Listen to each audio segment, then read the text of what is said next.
Jadi kalau misalnya gue pakai contoh case yang saat ini terjadi, saham banking kan banyak dijual-jualin tuh, banyak dilepas. Karena kan kalau kita lihat 2025 banyak yang turun profitnya gitu. Growth creditnya kan juga nggak terlalu kenceng kan. Jadi memang sektornya lagi ada challenging di situ gitu. Oke, berarti artinya lu memprediksi bahwa di banking pun juga nggak akan terlalu grow gitu ya? Untuk tahun ini mungkin ya kelihatannya. Cuman jangan lupa kalau di banking kan Bang, selain kita dari growth credit ada juga bagian yang namanya beban pencadangan kerugian penurunan nilai. Beban CKPN lah di bank kan. Kalau ada 1 tahun atau 1 momen beban itu bisa turun, profitnya kan bisa naik lumayan signifikan gitu. Banyak kejadian di saham-saham bank yang tahun ini misalnya dia bikin pencadangannya gede, tahu-tahu tahun depan turun 20-30% kan profitnya udah otomatis harusnya akan naik gitu. Oke, karena cadangannya nggak terpakai gitu. Iya, betul.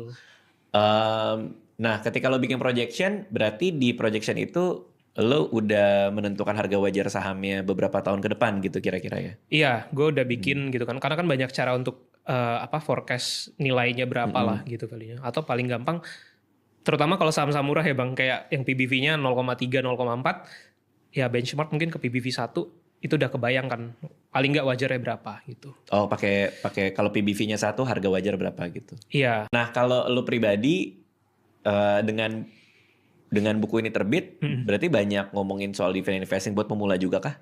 iya buat pemula, dan karena kan gue punya YouTube bang, kanal ID. Segmennya ada yang benar-benar pemula, ada juga yang udah investor udah bertahun-tahun, ada yang emang udah senior, jadi macam-macam sih. Tapi untuk dividend investing memang khusus lebih step by step dari awal untuk pemula. Kalau sekarang indikasinya orang lebih banyak yang tertarik ke dividend investing kah atau masih sama aja kayak dulu? Menurut gue kayaknya masih sama kayak dulu sih bang. Oke, masih belum ini ya. Karena kalau kita lihat di medsos yang lebih rame kan yang ya misalnya saham-saham yang naik sekian puluh, sekian ratus% dalam hitungan minggu gitu kan. Yang kayak saham-saham Konglo lah banyak waktu 2 tahun terakhir kan. Itu yang sedang jadi tren. Tapi lo pribadi nggak ke saham Konglo? Jadi gue ada 2 portofolio yang gue manage. Di Iya. pribadi gue sama yang di kerjaan. Gue kan ada manage investasi juga. Tapi buat internal perusahaan gitu ya. Nah, ada sedikit masuk ke saham-saham Konglo tapi di bawah 10%. Mungkin 5% dari dana yang di manage gitu. Tapi di pribadi gue murni value investing, fokus di nabung saham aja. Itu hanya buat ngikutin benchmark kali ya? Iya. Karena IHSG kan kenanya ke situ ya? Betul. Dan selain benchmark juga kan lagi rame nih, ada kesempatan juga buat kita ambil untung kalau buat trading kan di situ. I see. Oke. Nah, terus bab berikutnya di buku lo itu ada ngomongin fundamental juga. Iya. Berarti itu penting banget ketika kita nyeleksi saham-saham di awal. Iya, paling penting justru fundamental bang. Kalau menurut gue ya baik lu trading atau lu invest, mesti paham fundamentalnya dulu. Karena kan kalau misalnya trading, kebanyakan ya mungkin orang cuma lihat chart, tapi nggak ngerti di balik itu tuh apa yang terjadi. Nah, gue berpandangan apa yang terjadi di chart itu tuh pasti ada hubungannya sama fundamental, dan kedua psikologinya market. Nah, ini yang mungkin yang harus dilihat banget tuh kenapa fundamental penting. Jadi dibalik sama. Bukan lebih menarik dividend investing di Indonesia ya kalau kayak gitu? Kalau ya? dividen pasti bang, cuman kita kan pengen juga dong dapat capital gain kayak karena oke, kita dapat dividen 10%, 7%, 8% misalnya, tapi di satu sisi kan kita pengen lihat juga di portofolio kita ada yang hijau. Nah, makanya gue cari market yang juga lagi growing, yang lagi hijau gitu. Dan salah satunya market US gitu.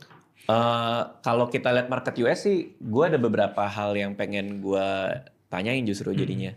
Kayak yang pertama kan pajak dividen di US withholdingnya lumayan gede ya. Pajaknya 20-30% kalau nggak salah ya. untuk jadi waktu kita terima dividen, kalau kita warga negara Indonesia itu langsung dipotong 15%. Oh 15 justru? 15%. Karena ada perlu pakai treaty ya berarti ya? Yang ada form Iya, treaty betul. itu kalau Jadi nggak kita isi form itu gitu.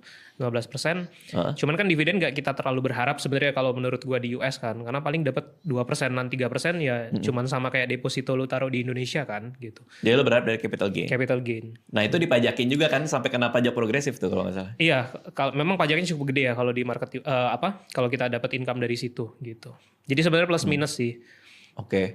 Lo udah ngitung kira-kira projection lo setelah dikurangin pajak capital gain dari US itu berapa nggak kira-kira ininya projection keuntungannya capital gain lo? Projection gue belum hitung sih kalau sampai situ. Jadi karena banyak gue gulung bang, nggak langsung gue realize itunya. Paling gue ada realize sebagian kecil lah gitu untuk tarik.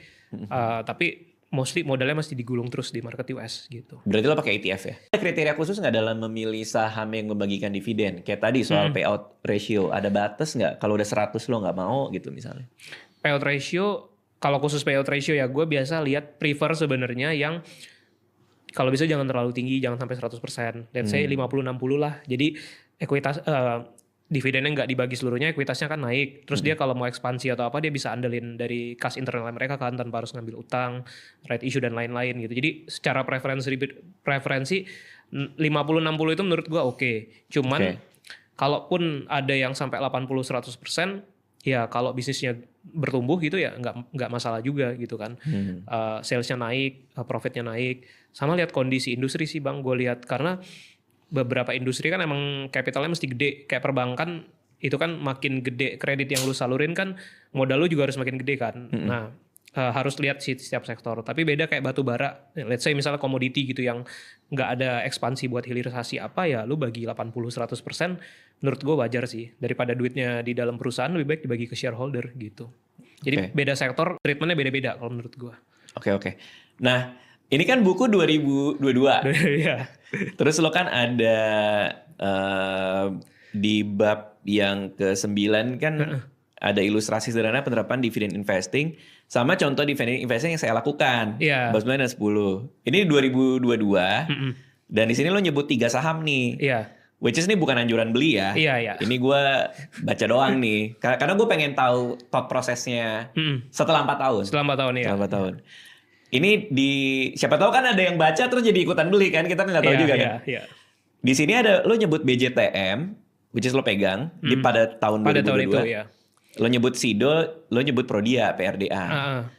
Nah, ada yang mau elaborasi nggak setelah 4 tahun? Setelah 4 tahun, iya. Jadi mungkin kalau dilihat teman-teman BJTM kok harganya nggak naik gitu ya, terus juga Prodia. Nah, waktu itu kondisinya gue pegang itu tapi kan gue tiap laporan keuangan gue selalu review Bang. Akhirnya ada yang di tengah perjalanan gue akan lepas. Contoh ya misalnya kita ngomongin, kalau boleh ngomongin Prodia, laporan keuangannya kan turun profitnya. Nah di momen-momen kayak gitu untuk mencegah kegulung terus dan rugi makin gede misalnya harus dibikin sikap lah. Mau tetap di hold atau apa nih kita average down atau dilepas bagaimana gitu. Jadi dari semua itu yang semuanya gue lepas di tengah perjalanan tapi ketika penurunan harga terjadi masuk lagi. Kayak contoh BJTM. Waktu yang 2000 kan pasti ada perusahaannya. Nah itu fundamental buat mempelajari perusahaan itu. Ketika kita bicara fundamental yang lo lihat apa? Katakanlah gue buka aplikasi ini sekuritas. Tuh kan ada banyak tuh kalau ada fundamental analisanya tuh. Ada variabel-variabel yang lo pick lah.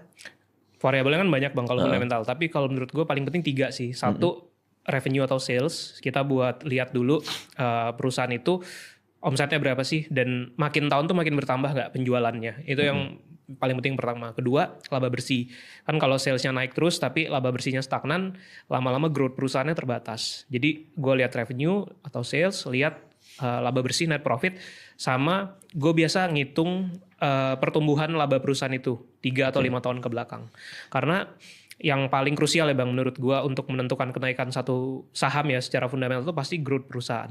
Jadi kalau perusahaannya menengah tapi lama-lama makin gede kan value-nya akan naik, harapannya harga sahamnya juga naik gitu. Berarti artinya lo bikin prediction buat perusahaannya kan? Kira-kira gitu ya? Iya, kira-kira kita punya perkiraan lah tahun depan kayak gimana 2 tahun dan seterusnya. Artinya lo ngelihat ketika lo menentukan satu perusahaan, revenue-nya bertambah, gimana cara lo menentukan growth-nya dia ke depan? Apakah secara kualitatif lo lihat rencana-rencana manajemennya atau apanya? Yang pasti, kalau gue gampangnya biasa gini Bang, lihat outlook mereka buat tahun depan gimana. Contoh paling gampang di perbankan ya, kalau kita bicara satu sektor misalnya. Nah, tiap tahun itu kan biasa akan ada di-share tuh di presentasi outlook growth credit mereka berapa gitu. Nah, mungkin kalau buat yang baru mulai kan pasti pusingnya buat ngeliatin itu. Tapi kalau makin lama kita ngikutin satu perusahaan, kayak contoh satu bank dia nargetin growth creditnya 10 atau 12% setahun. Paling nggak kita bisa punya asumsi, kira-kira revenue-nya mungkin tumbuh segitu. Nah paling kita cobalah bikin perkiraan kira-kira potensi net profitnya berapa untuk tahun depan atau 2 tahun ke depan. Tapi kan ini sifatnya asumsi ya Bang, harus tetap dilihat tiap 3 bulan tiap kuartal supaya kita tahu on track gak sih sama targetnya gitu. Kalau yang di bawah 1 misalnya kan banyak ya caranya. Jadi macam-macam sih tergantung. Nah berarti kalau kita lihat lo dari awal lulus kuliah ya tadi ya? Iya, lulus kuliah. Sampai sekarang dengan strategi dividen investing lo ini, kita nggak bicara capital gain lah. Kalau kita bicara hasil dari dividennya, lo kira-kira per tahun berapa CAGR sepanjang lo ketika lo udah masuk? Kalau CAGR, gue nggak menghitung secara total pastinya ya Bang. Cuman beberapa, karena kan gue tiap tahun tetap nambah tiap beli gitu ya. Mungkin kalau dari result, dari segi dividen sih pasti udah lumayan bertambah yang gue dapat ya. Karena waktu baru masuk kuliah kan modalnya berapa, terus modal makin bertambah. Untuk gambaran dividen yang gue dapat lah ya, mungkin itu bisa kayak, ya belum gede-gede banget lah, tapi untuk mengcover gaji, jadi kayak lu kerja di kantor, lu bisa dapat dividen yang beberapa kali gaji kantoran itulah. Gitu. Oh wow, berarti lebih gede dividen lo daripada gaji kantor saat ini ya? Enggak, tergantung kan gajinya di mana kalau kantornya. Maksud gue kalau untuk rate let's say UMR ya dividen yang gue dapat udah berkali-kali dari UMR gitu. Tapi kalau dibandingin modal, udah berapa persen dividen yield tuh? Gue sebenarnya nggak terlalu gede Bang, karena sekitar 6%-an. Karena gue bagi porto pribadi gue tuh dua, satu di market Indo sama di market US. Dulunya gue banyak dominan di Indo, tapi by case di 2025 gue lihat ya kayaknya agak berat ya buat Indo. Akhirnya gue banyak alihin porto gue ke US. Nah di US kan dividen yieldnya nggak terlalu tinggi. Betul. Jadi makanya yang gue bisa usahakan tuh sekitar 5-6% lah dari total portofolio pribadi gitu. Beli sahamnya langsung, lewat platform-platform yang memudahkan kita lah buat beli saham US gitu. Oke. Tapi kalau melihat MSCI, melihat perang Irak, itu ke kondisi market Indonesia dari sisi lo gimana? Ngaruh banget ya Bang.